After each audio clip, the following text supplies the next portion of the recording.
अनेक दिन परे आप लोगों के तेजी से आए खुशी के बाद गिर रहे हैं, जैसे भरत जी राम को जब देखा 14 साल के बाद।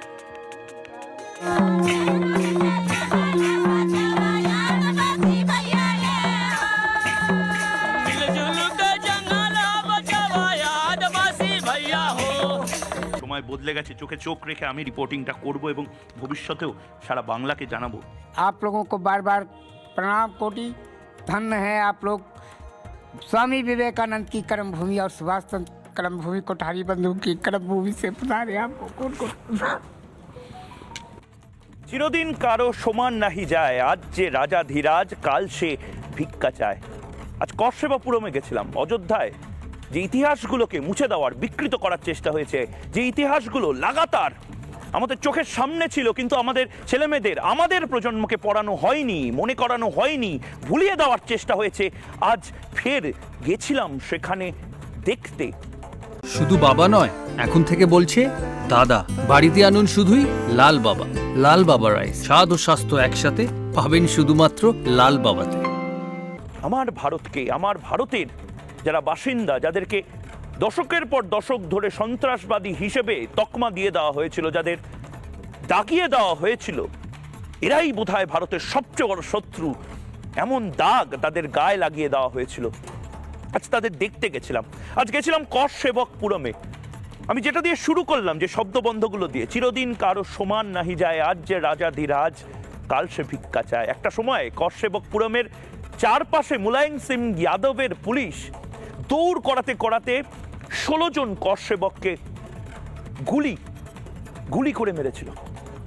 16 জন কশ্যপকে গুলি করে মেরেছিল মুলায়ম সিং যাদবের পুলিশ 30 অক্টোবর 1990 সালে। 1990 সালে বাংলার সন্তান, যাদের কথা ভুলিয়ে দেওয়া হয়েছিল, বামফ্রন্ট সরকার ভুলিয়ে দিয়েছিল, তৃণমূল সরকার ভুলিয়ে দিয়েছিল, রাম কোঠারি এবং শরৎ কোঠারি। আজ যে রাম মন্দির হচ্ছে, সেই রাম মন্দিরে কাঠবিড়ালির মতন রাম কোঠারি, শরৎ কোঠারিরও ভূমিকা ছিল। কারণ সেই দিন কর সেবা করতে গেছিলেন এবং বুকে গুলি খেয়েছিলেন মুলায়ম সিং যাদবের পুলিশের হাতে এই রাম কোঠারি এবং শরৎ কোঠারিও। এবং সেদিনের পুলিশ এবং আজ পুলিশের যে ভূমিকা কশ্যপপুরম যে জায়গা, সেই জায়গাটা যেন ফিরে যাওয়ার জায়গা, যে জায়গাতে গেলে হয়তো অনেক মানুষ ক্ষতচিহ্নওয়ালা দগদগে ঘা নিয়ে ঘুরে বেড়াচ্ছেন, যাদের প্রত্যেকের এই মুহূর্তে মনে হচ্ছে যে এটা তাদের জয়, এটা দেশের জয়, এটা 130 কোটি মানুষের জয়। এবং প্রতি মুহূর্তে তারা ভেঙে পড়ছেন, আনন্দে কেঁদে ফেলছেন, কষ্টে চোয়াল শক্ত করছেন এবং বারবার একটাই কথা বলছেন যে আপনারা অন্তত এলেন। আপনারা মানে কারা? আপনারা মানে রিপাবলিক বাংলা অন্তত এলো। কেন?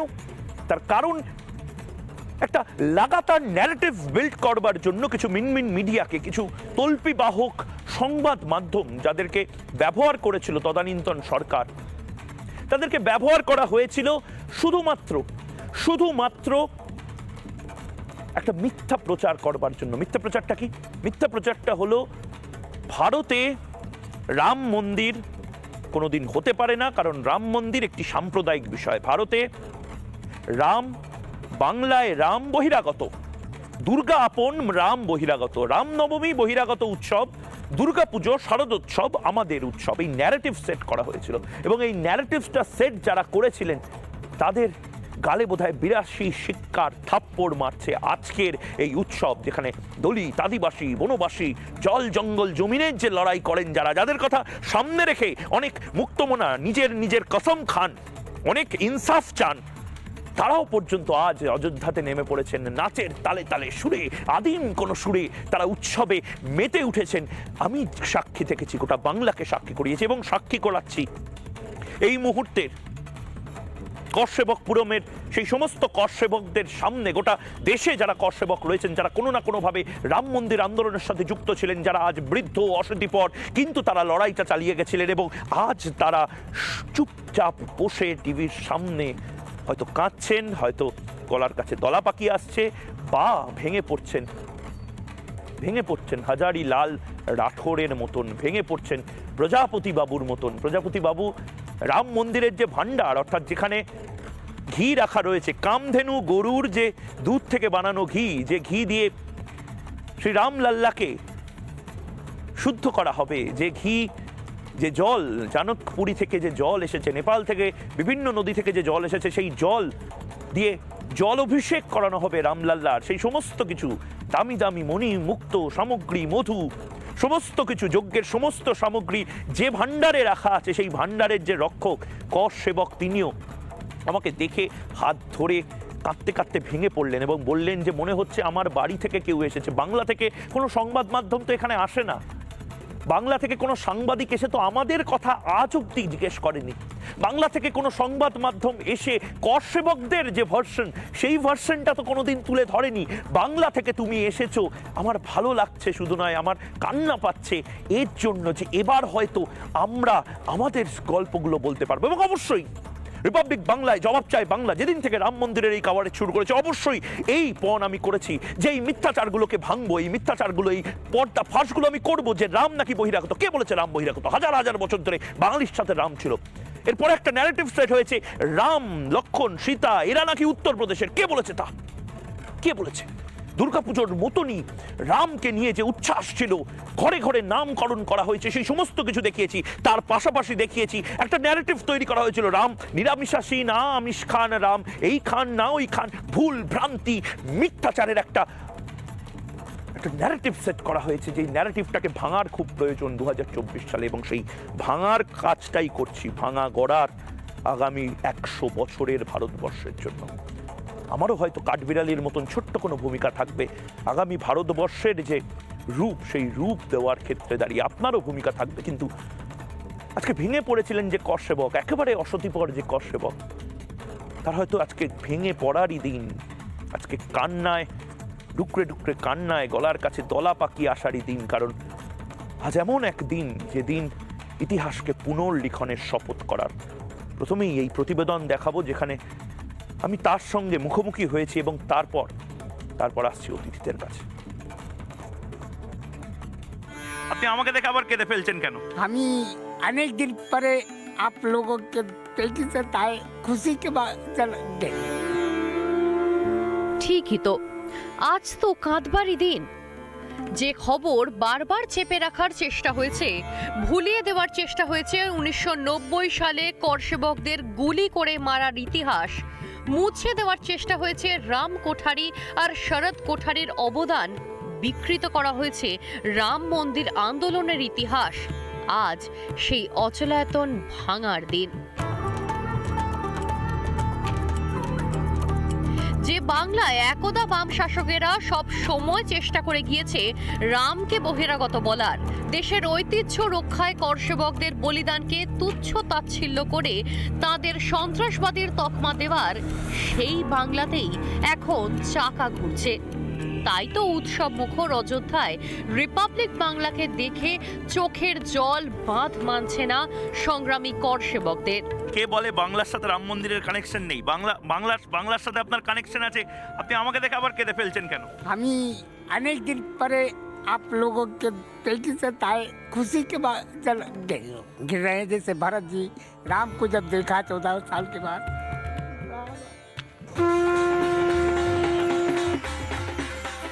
রিপাবলিকের কাছে দেশ সর্বপ্রথম, দেশের স্বার্থ সবার আগে। অন্য যে কেউ দেশের ঐতিহ্য সংস্কৃতি ভুলিয়ে দেওয়ার চেষ্টা করলেও বারবার দেওয়াল হয়ে দাঁড়াবে রিপাবলিক। এটাই আমাদের ধর্ম, এটাই আমাদের জাত। আজ যখন সময় এসেছে নতুন করে দেশের ইতিহাস সঠিক করে লেখার, সেই যুদ্ধে সামিল রিপাবলিক বাংলাও। যারা বাংলার কোনো ছেলে, বাংলার কোনো সাংবাদিক এখানে এই রিপোর্টিংটা করতে আসবে কোনোদিন ভাবতে পারিনি। কারণ কি, তাদের কথাগুলো বারবার চেপে দেওয়া হয়েছে। কোঠারি ভাইদের যে আত্মবলিদান, সেগুলো বারবার চেপে দেওয়া হয়েছে। এবার সেই সময় আর নেই, এই সময় বদলে গেছে। চোখে চোখ রেখে আমি রিপোর্টিংটা করব এবং ভবিষ্যতেও সারা বাংলাকে জানাবো। आप लोगों को बार बार प्रणाम कोटि। धन्य है आप लोग, स्वामी विवेकानंद की कर्म भूमि और सुभाष चंद्र कर्म भूमि, कोठारी बंधु की कर्म भूमि से पधारे आपको कौन। ক্যামেরা পার্সন রবির সঙ্গে ময়ূখ রঞ্জন ঘোষ, রিপাবলিক বাংলা, কর সেবক পুরম, বিশ্ব হিন্দু পরিষদের প্রধান কার্যালয়, অযোধ্যা।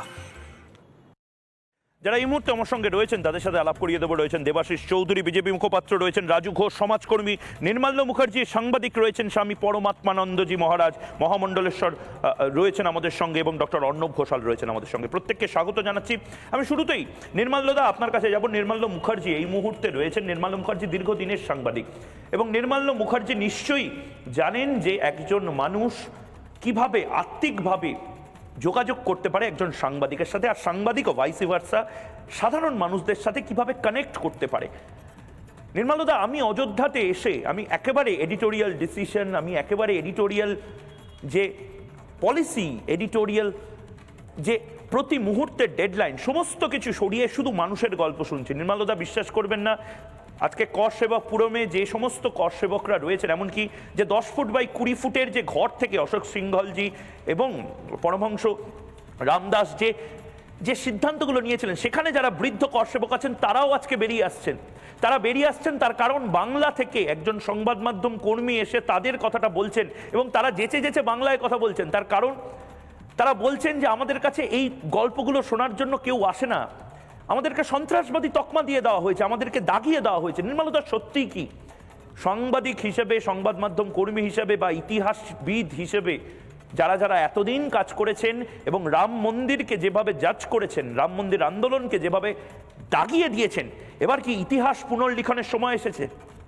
দেখুন ময়ূক, আপনি যেটা বলছেন এটা সবই খুবই দুঃখের, আমি দেখছি, এবং খানিকটা আবেগপ্রবণ হয়ে যাচ্ছি। তার কারণ হচ্ছে যখন এর গোড়াপত্তন হয়েছিল তখন আমি কলকাতায়, আমি তো ওখানে ছিলাম না, আমার অন্য কলিগরা কভার করছিলেন, সেটা 92 সাল।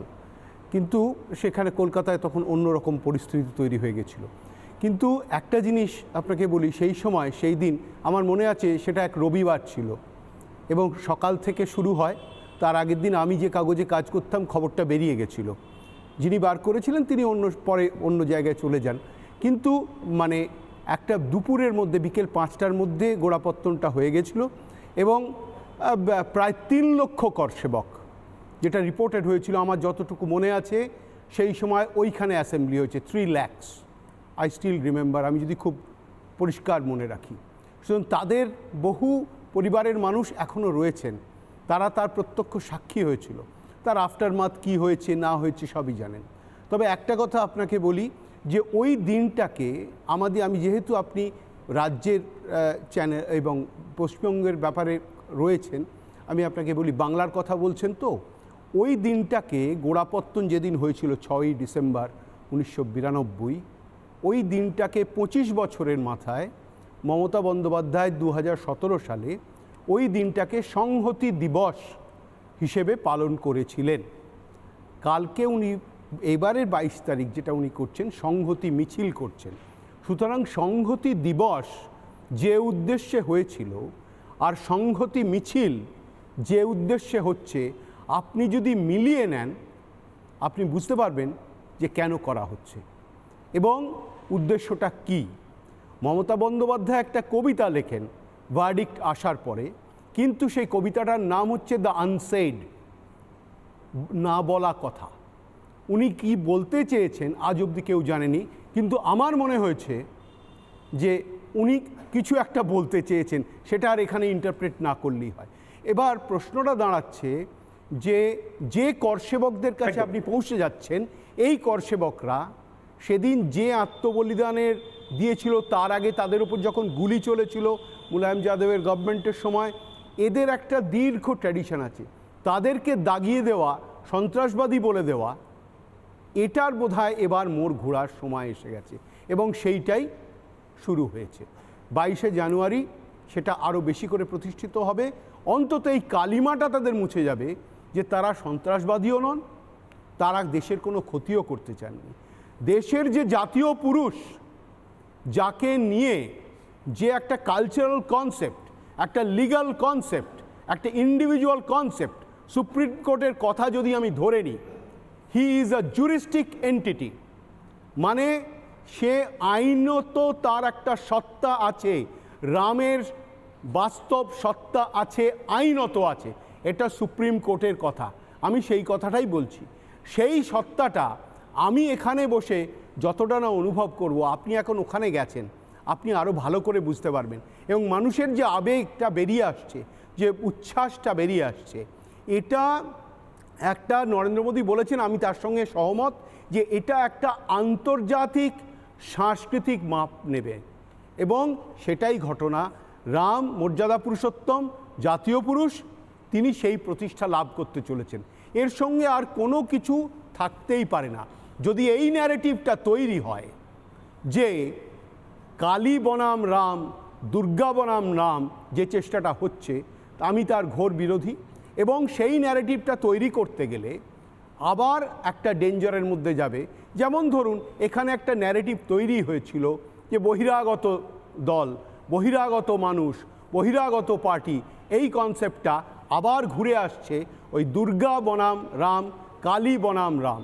একটা জিনিস মনে রাখবেন, সুপ্রিম কোর্ট কিন্তু রামলালাকে পেরেনিয়াল চাইল্ড বলেছে তার অর্ডারে।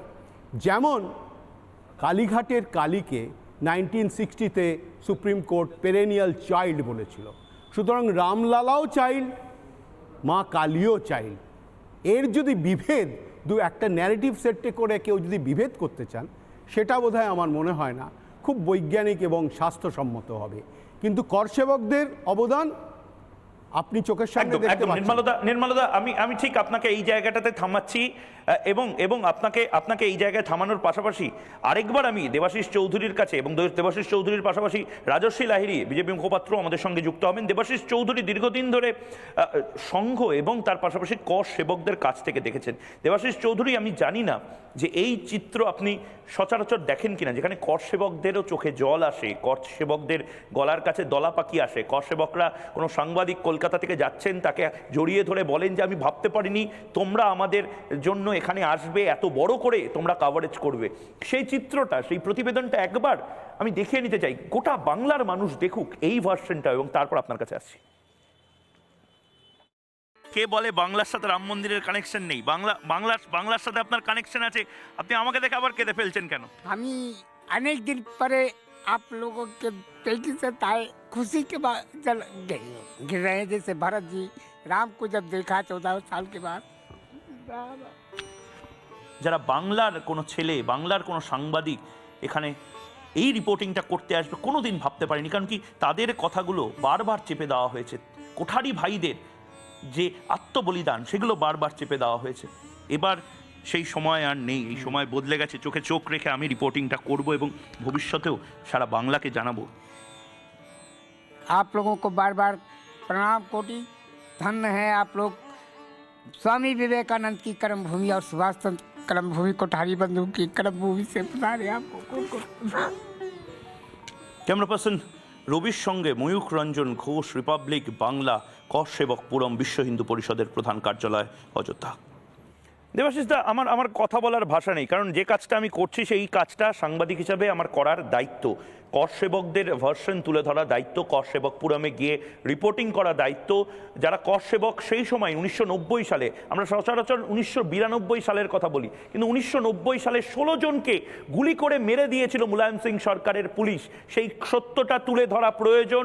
রিপাবলিক বাংলায় 1990 সালের ফুটেজ দেখানো প্রয়োজন। জবাব চায় বাংলাতে ময়ূকের, এই কথাগুলো বলা প্রয়োজন। এটা আমি খুব বেশি কিছু করছি না যে আমাকে মিষ্টি খাওয়াতে হবে, আমাকে জড়িয়ে ধরে কাঁদতে হবে, আবেগতাড়িত হয়ে পড়তে হবে। কিন্তু আমি অবাক হয়ে গেলাম একজন কর সেবক, বৃদ্ধ কর সেবকের এই আচরণ দেখে। সত্যিই কি বাংলাতে একটা সিলেক্টিভ ডিসঅর্ডার তৈরি হয়েছিল, যে একটা পক্ষকে পুরোপুরি চেপে দাও, পুরোপুরি ভেতরে ঢুকিয়ে দাও তাদের যা যা তথ্য আছে সমস্ত কিছু? একদমই তাই। এটা পশ্চিমবাংলার ন্যারেটিভটা খুব অনেকদিন ধরেই চলছে, মানে বামপন্থী ন্যারেটিভ এরকমই ছিল। শুদ্ধ অশুদ্ধ এর ইতিহাস বইতে এরা সংশোধন করে শুদ্ধ অশুদ্ধ করে ইতিহাসের অনেক তথ্য লোপাট করেছে বামপন্থী ন্যারেটিভের মধ্যে। আমরা জানি আমাদের অনেক দীর্ঘ শীর্ষস্থানীয় নেতৃত্ব, তারা 90 সালে 92 সালে ওখান থেকে কার সেবা করে ফিরেছে। হাওড়াতে ট্রেন ঢুকতে না ঢুকতেই ট্রেনগুলোকে দাঁড় করিয়ে আমাদের কার সেবকদের প্ল্যাটফর্মে নামিয়ে, রেল লাইনে নামিয়ে আমাদের মারা হয়েছে। ক্যানিংয়ে রামজ্যোতি দিবস ছিল 96 সাল, 1996 রাম দীপক একটা উৎসব করা হয়েছিল ক্যানিংয়ে। দীর্ঘ বিস্তীর্ণ অঞ্চলে রাম কারসেবকদের, আমাদের রাম ভক্তদের পিটিয়ে মারা হয়েছিল, মানে মাটিতে ফেলে ফেলে মারা হয়েছিল। পশ্চিমবাংলায় একদম কণ্ঠ রোধ করা হয়েছিল। রাম ভক্ত, রাম সেবক, মানে রাম ধর্মপ্রাণ হিন্দু মানে মানুষের পর্যায়ে পড়তো না, আমাদের মানুষ বলা হতো না। বামপন্থীদের সময় মানে জ্যোতিবাবু তো অন রেকর্ডই বলেছে বর্বর হনুমান, আমাদের তো বানর কি সব গালাগাল। এক সময় এরকম এদের তাচ্ছিল্য ছিল ধর্মের জন্যে, হিন্দুদের জন্যে, হিন্দু সমাজের জন্যে। আমি শুধু একটা কথা বলতে চাই যে আমরা শুধু মনে করি বাংলার মানে রাম বহিরাগত, মোটেই নয়।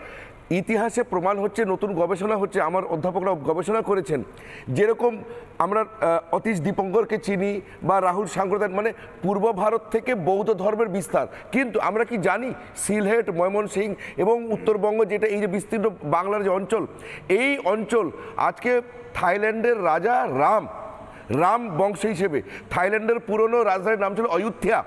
মানে সাউথ ইস্ট এশিয়াতে যে রামের চর্চা, তার ডায়াসপোরা, তার বিস্তারটা বাংলা থেকে হয়েছে।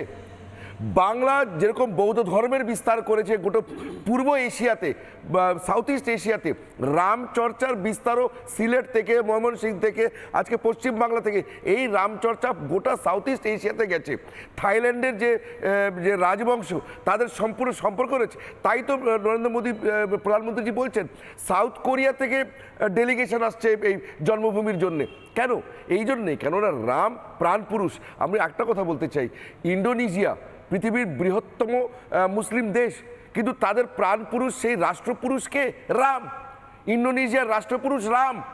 তো সেই জন্য একটা গোটা কালচারাল ডায়াসপোরা, একটা কালচার, একটা ভারতীয় সভ্যতার সংস্কৃতি, তার একক চিহ্ন হিসেবে, তার সিম্বল হিসেবে, তার যেটা বললে জুরিডিক্যাল এন্টিটি রামলাল্লার আছে, সেরকমই সেই রামলাল্লা এই পুরো কালচারের, আমাদের কালচার ন্যাশনালিজমের সেই প্রাণ। কিন্তু এত তুচ্ছ রাজনীতি রামকে নিয়ে করা হয়েছে, এত তাচ্ছিল্য করা হয়েছে, কারসেবকদের বলিদান রয়েছে, রক্তের মধ্যে দিয়ে এই রাম মন্দির আমাদের তৈরি করতে হয়েছে, 500 বছরের সংগ্রামের মধ্যে দিয়ে করতে হয়েছে। কেন রামের অস্তিত্বকে অস্বীকার করবে কিছু দেশ বিরোধী শক্তিরা, ভারত বিরোধী শক্তিরা, হিন্দু বিরোধী শক্তিরা?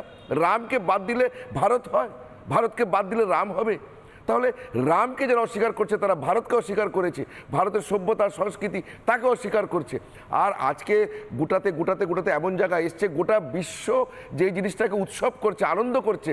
দুর্ভাগ্য বাঙালির, পশ্চিম বাংলা, এই বাংলা যেটা রাম ডায়াসপোরার পীঠস্থান, জন্মস্থান, এই শিলচর, সিলেট, ময়মনসিংহ আর উত্তরবঙ্গ, এই যে অঞ্চলটা পুরো রাম কালচারের ডায়াসপোরা জন্মভূমি, সে আমরা আজকে এই দুর্ভাগ্য যে এখানে আমরা রামকে অস্বীকার করার জন্য নানা প্রকারের এই তুচ্ছ তাচ্ছিল্য, এইসব নোংরা রাজনীতি এখানে হচ্ছে। সদ্ভাব মিছিল আর সম্প্রীতি মিছিল, আমরা জানি না এই মিছিলে কি হবে, যত দুধেল গাইরা হাঁটবে, হিন্দুদের দমন করা হবে। আমরা জানি না সমাজ বিরোধীরা, ক্রিমিনালরা, গুন্ডা বাহিনী নামবে রাস্তায় 22 তারিখে টিএমসি। একদম মহিদা আমি দেবাশিস দা, আপনাকে আমি থামাচ্ছি। আমি একবার রাজর্ষি লাহিড়ী এবং রাজু ঘোষের কাছে যেতে চাই। আমি প্রথমে রাজর্ষি লাহিড়ীর কাছে একেবারে সেম প্রশ্ন নিয়ে যেতে চাই এবং তারপর রাজু ঘোষের কাছে যাব, যেহেতু আমরা তর্কের। আচ্ছা রাজু ঘোষ, আপনি বলে নিন, কিন্তু আপনি কি সরজু নদীর তীরে আসছেন, প্রায়শ্চিত্ত করতে আসছেন? আপনার দল কি প্রায়শ্চিত্ত করতে আসবে? বলছি আমার কথাটা আমি বলবো, আপনার কথা আমি বলবো না, সেটা না। আপনি বিজেপির কথা বলবেন বলুন, কিন্তু আমি আমার কথাটাই বলবো। আচ্ছা, আমি ময়ূকদা, আপনি তো অযোধ্যায় রয়েছেন, খুব ভালো লাগলো দেখে। আমার আপনার কাছে একটা প্রশ্ন আছে। আপনি যখন অযোধ্যায় ঘুরছেন, খুব সুন্দর রিপোর্টিং করছেন, একটু আগে দেখলেন সারা বাংলার মানুষ দেখলেন, ভারতের মানুষও দেখছে। তো আমার একটা বক্তব্য আছে যে অযোধ্যার যে রাম মন্দির ওপেনিং হচ্ছে আগামী 22 তারিখে, এই অযোধ্যা রাম মন্দিরে বাংলার কিছু ডোম মুচি মেথর, যাদেরকে বিজেপির ভাষায় নিচু জাতি বলা হয়, এই দাঁড়ান, আরে বলতে দেন না, এটা আপনারা বলেন তো। আচ্ছা আমি একবার অবজেক্ট করব, যেহেতু আমি বাইরে রয়েছি। ঠিক আছে, আপনি ফেরত নিয়ে নিন, বিদ্রোহ করুন, দাঁড়ান, এটা বিজেপি বললে। আচ্ছা, আমি তর্কের খাতিরে কথাগুলো আসল চ্যানেল, আপনার বিরুদ্ধে আমি তর্কের খাতিরে পারেন খাতিরে দেবাশিসদার কথাটা অ্যাকসেপ্ট করছি। কেউ কথা বলবেন না, এক এক করে বলুন, কিন্তু এই কথাগুলো রাজু ঘোষ আপনি ফেরত নিন, please। তর্কের খাতিরে আমি সেটাকে আমি তর্কের খাতিরে বলছি এসসি এসটি, ঠিক? এবার এই এসসি এসটিরা তারা কি ওই ভগবান রামের পা ছুঁয়ে পুজো দেওয়ার মতো অধিকার রাখবে? এখানে কি আদিবাসীরা সেখানে পুজো দিতে পারবে? ভগবানকে পা ছুঁয়ে প্রণাম করতে পারবে? সেখানে কি যারা নিচু জাতি তারা কি স্পর্শ করতে পারবে? না শুধুমাত্র উচ্চবর্ণ ব্রাহ্মণরা সেখানে পুজো দেবে, আর এসসি এসটি দলিত ভাই বোনরা সেখানে স্পর্শ করতে পারবে না। এই একটা উত্তর ময়ূকদা, আপনি আমাকে একটা উত্তর দেবেন না, পরে আপনাদের সময় দেবেন। আর আপনারা বারবার বলছেন যে রামায়ণের রাম, আমি সবাইকে একদম সবাই একসাথে কথা বললে আমাকে কলকাতা স্টুডিও থেকে ফিরে এসে আমাকে এখান থেকে কন্ডাক্ট করতে হবে। আমি অনুরোধ করছি সবাইকে একসাথে কথা না বলার জন্য। 5 সেকেন্ড আমি বলছি অযোধ্যার যে রাম আর রামায়ণের রাম, আমি অনুরোধ করছি সবাইকে একসাথে কথা না বলার জন্য। তার একটাই কারণ, যেহেতু আমি নিজে দূরে রয়েছি, আপনারা দূরে রয়েছেন আমার থেকে। না আমি বলছি অযোধ্যার রাম, আমি একবার শুনে নিন, একটু থামুন।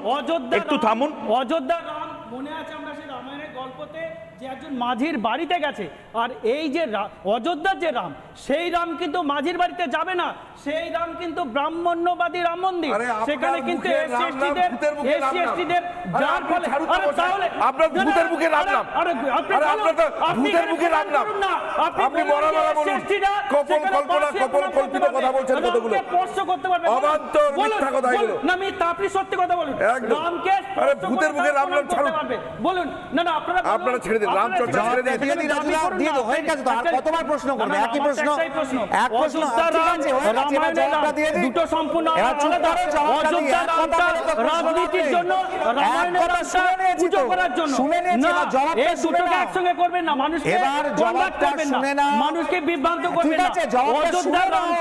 ভোট ব্যাংকের জন্য জবাবটা শোনো, ধৈর্য রাখো, ধৈর্যটা রাখো। আরে জবাবটা শোনো, জবাবটা বলতে দাও, জবাবটা শুনে নাও, তাহলে তারপরে শোনো জবাবটা। আরে শোনো, আরে এক কথা বলছো কেন? বলছি, এবার শোনো, এবার মুখটা বন্ধ করো, ঠিক আছে?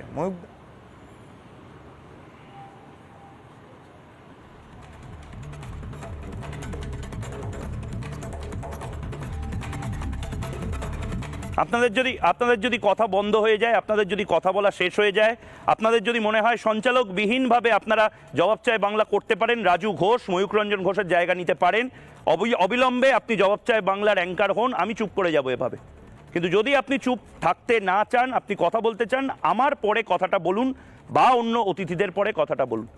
আমি আপনাকে একটাই কথা বলছি, সিভিলিটি মেনটেন করে কথাটা বলছি। আদিবাসী সমাজের কথা আপনি বললেন, আদিবাসী সমাজের প্রতিনিধিরা রাম মন্দির শুধু নয়, রাম মন্দিরের যে প্রাণ প্রতিষ্ঠা সেখানে পর্যন্ত ইনভাইটেড হয়েছে। এবং আমি জানতাম এই ধরনের বোকা স্টুপিড প্রশ্নগুলো কাদের থেকে আসতে পারে এবং এই ধরনের অ্যালিগেশনগুলো কারা করতে পারেন, এই কোন অভিযোগগুলো কে করতে পারে, এগুলো বোধহয় আগে থেকে আমরা জেনে নিচ্ছি। সে কারণে আদিবাসী সমাজের প্রতিনিধিদের যে প্রতিবেদন, সেই প্রতিবেদনটা একবার দেখে নিন রাজু ঘোষ, এবং তারপর আপনাদের কাছে আসছি। শ্রীরামচন্দ্র যে লড়াইটা রাবণের বিরুদ্ধে করেছিলেন, সেই লড়াইতে একেবারে অগ্রভাগে ছিল আদিবাসী সমাজ, অগ্রভাগে ছিল বনবাসী সমাজ, অগ্রভাগে ছিল সেই সমস্ত মানুষ যারা প্রান্তিক মানুষ, এবং তাদের আজ ফের উৎসবের মহল। এই মুহূর্তে आदिवासी समाज, सोनभद्र से आए हैं आप लोग, आदिवासी समाज से मैया आप सामने भी आइए। आदिवासी समाजेर এত প্রতিনিধি এসেছেন এবং তাদের নাচ করে রাম ভজনা আমরা শুনেছি, ভজনে শুনেছি, আমরা রাম ভজনা মন্দিরে শুনেছি। আদিবাসী সমাজের রাম ভজনা এই মুহূর্তে আমরা মাদলের তালে তালে, শান্তিনিকেতন, পুরুলিয়া, ঝাড়গ্রামে মাদলের তালে তালে তাদের গান, আদিবাসী গান শুনেছি। আজ আদিবাসীর সুরে মাদলের তালে তালে রাম ভজনা। চলিয়ে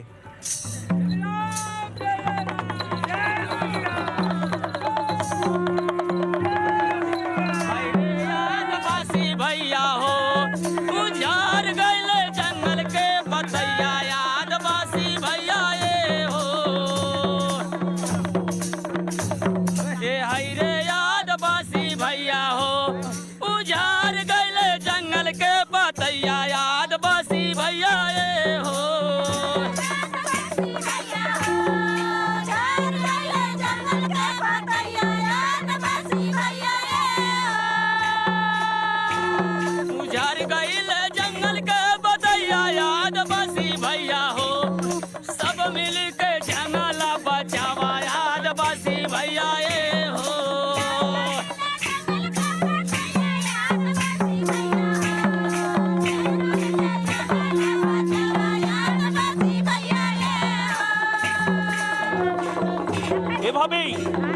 কোনোভাবেই গোটা দেশ জুড়ে যাচ্ছে, আদিবাসী সমাজ জুড়ে যাচ্ছে, প্রান্তিক মানুষ জুড়ে যাচ্ছে, দলিত সম্প্রদায় জুড়ে যাচ্ছে, মহাদলিত সম্প্রদায় জুড়ে যাচ্ছে, হিন্দু বৌদ্ধ শিখ জৈন খ্রিস্টান মুসলমানই জুড়ে যাচ্ছেন।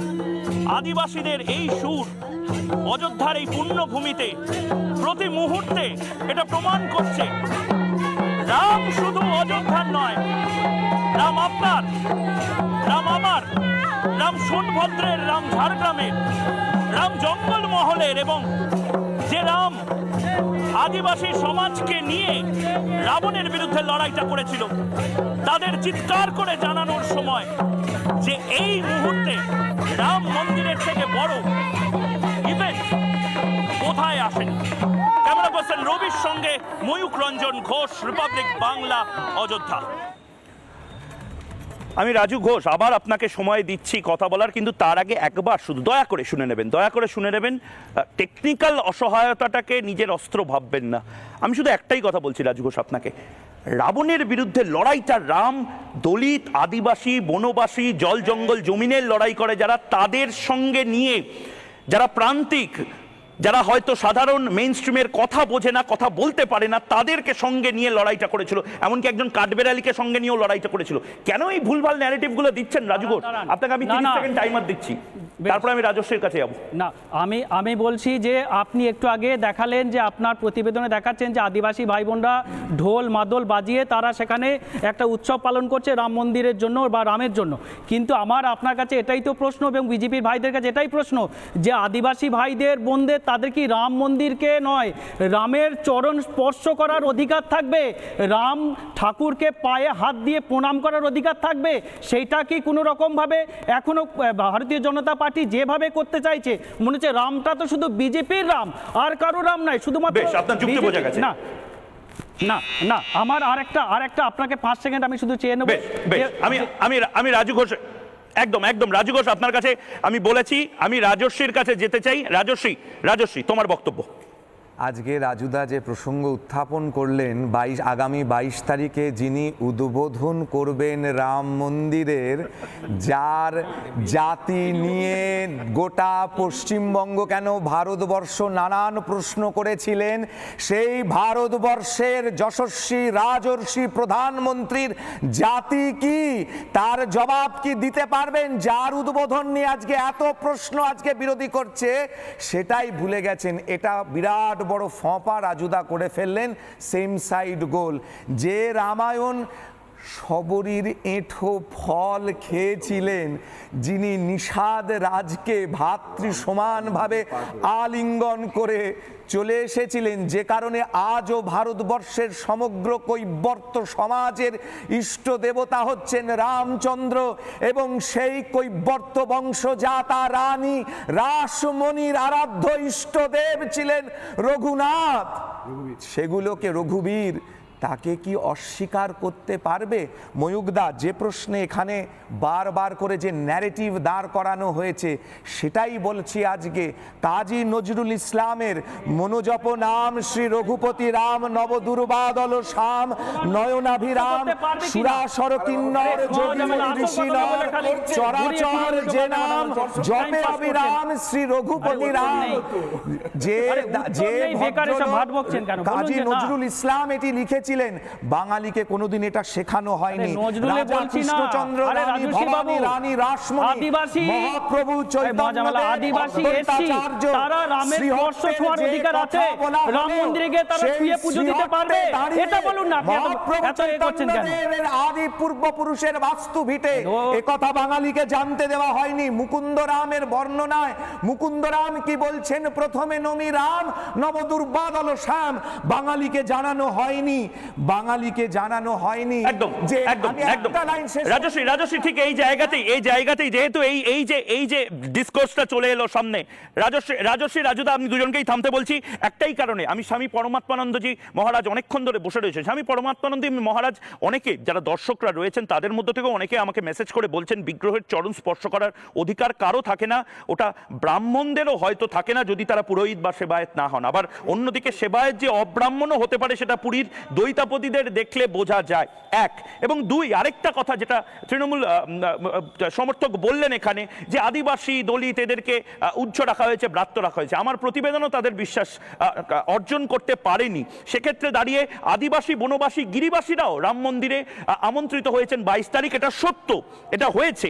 এবং তার পাশাপাশি ইক্ষ্বানু বংশে জন্মেও রাজকুমার হয়েছেন বনবাসী। এ কারণে যারা শুধুমাত্র প্রান্তিক মানুষ নন, কিন্নর সম্প্রদায়ও শ্রীরামচন্দ্রের সঙ্গে যুক্ত হয়েছিলেন। এই গল্পগুলো তো আছে, তারপরেও কেন এই ন্যারেটিভ সেট করা? স্বামীজি। राम नाम को अंक होई सब साधन है सुना, अंक गए हाथ कछु नहीं, अंक रहे 10 गुना। তুলসীদাস জি বলছেন যে রাম নাম হচ্ছে একটা অঙ্ক, তারপরে আমরা যত সাধন করি যদি অঙ্কের পর তাকে বসাই তাহলে কিন্তু সেগুলো শূন্যগুলো সব মানে হবে। আর যদি শূন্যের পর শুধু শূন্যই বসাই তার কোনো মানে থাকে না। সব শূন্যের আগে যদি একটা অঙ্ক বসিয়ে দেওয়া যায় শূন্যগুলো 10 গুণ 10 গুণ হয়ে যায়। ঠিক সেই রকম রাম হচ্ছে ভারতের রাষ্ট্র দেবতা, ভারতাত্মার প্রতীক, সনাতন ধর্মের প্রাণ পুরুষ।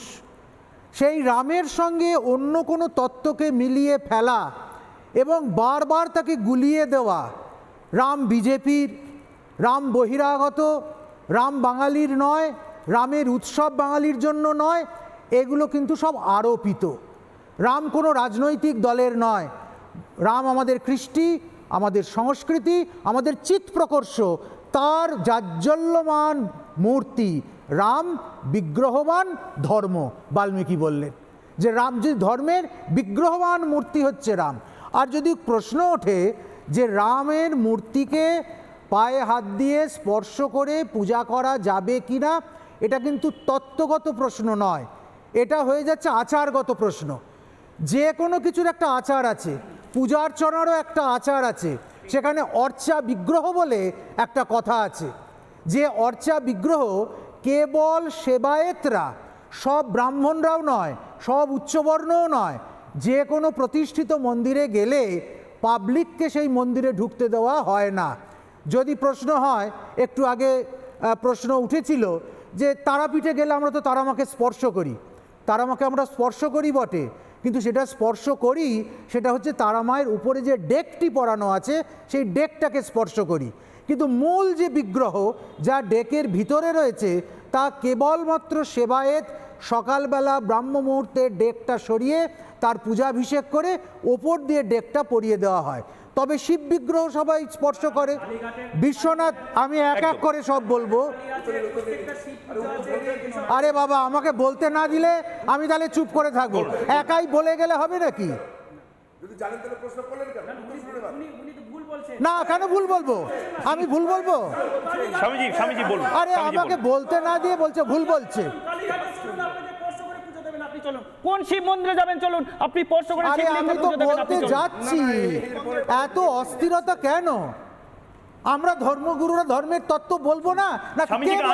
টাইমার দেওয়া হোক 1 মিনিটের।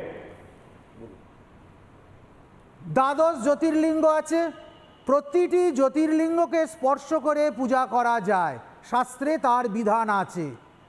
51 পীঠ আছে, পীঠস্থ দেবীকে স্পর্শ করা যায়, শাস্ত্রে তার বিধান আছে, তার বচন আছে। কালীঘাট মন্দিরে গেলে মাকে স্পর্শ করা যায়, কিন্তু সেখানে যে ব্রহ্মবস্তু আছে, আপনি চলুন সেই ব্রহ্মবস্তু স্পর্শ করে পুজো দিতে কেমন পারেন আপনি দেখবেন। সব কিছুর একটা নিয়ম আছে, সব কিছুর একটা ডেকোরাম আছে, সব শাস্ত্র সিদ্ধ। যা তা বলে এখানে গরম করে দিলেই হবে না, ধর্মকে উচ্ছন্নে পাঠাবার ব্যবস্থা করলে চলবে না। শুধু তাই না, একদম স্বামীজি আমি আপনাকে থামাতে বাধ্য হচ্ছি, যেহেতু সময়টা এত কম। আমি কালো এইটা নিয়েই আলোচনাটা করার ইচ্ছা আছে, কিন্তু একবার এই ন্যারেটিভগুলো, এই ভুল ভ্রান্তি, মিথ্যাচারগুলো একদিকে, আরেকটা মিথ্যাচার, আরেকটা ইতিহাস, যে ইতিহাসটা বাংলার মানুষকে জানাতে দেওয়া হয়নি।